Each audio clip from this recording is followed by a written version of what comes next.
ലതീഷ്, ഇപ്പോൾ കോഴിക്കോട്ടേക്ക് വരികയാണെങ്കിൽ അവിടെ ബേപ്പൂർ മാത്രമാണ് LDFന് ഒരു സീറ്റ്. അത് മുഹമ്മദ് റിയാസ് അദ്ദേഹം ഈ തെരഞ്ഞെടുപ്പ് അടുത്തപ്പോൾ തന്നെ ഒരു കണക്ക് പറഞ്ഞിരുന്നു, 82,000-ത്തിലധികം സീറ്റ് നേടുമെന്ന്. അതിലൊരു 51 വോട്ടിന്റെ കുറവോടുകൂടിയാണ് അദ്ദേഹം ഇപ്പോൾ ജയിച്ചിരിക്കുന്നത്.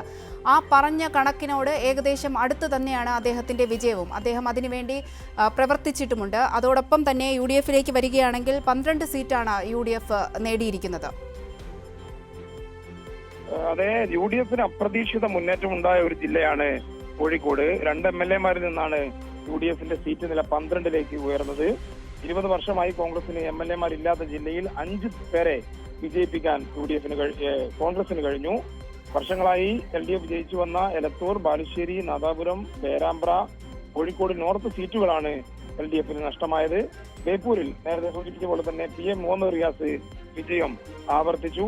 81,849 വോട്ടുകൾ നേടിയ മുഹമ്മദ് റിയാസ് 7,487 വോട്ടിന്റെ ഭൂരിപക്ഷത്തിനാണ് 2ാം തവണ ബേപ്പൂരിന്റെ ജനപ്രതിനിധിയായത്.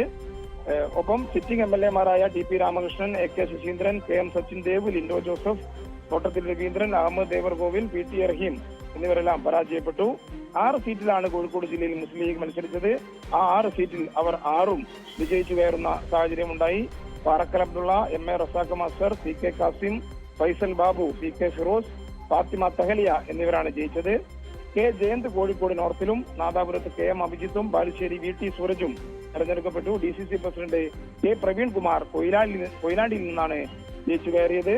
അതിൽ കോഴിക്കോട് നോർത്തിൽ മാത്രമാണ് നേരിയ ഭൂരിപക്ഷത്തിന് 1300 ചില്ലോളം വോട്ടിന് ജയന്ത് ജയിക്കുന്നത്.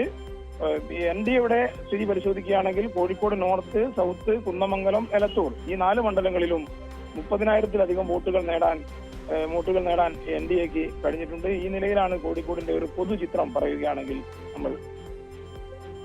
ശരി, ലതീഷാണ് വിവരങ്ങൾ നൽകിയത്.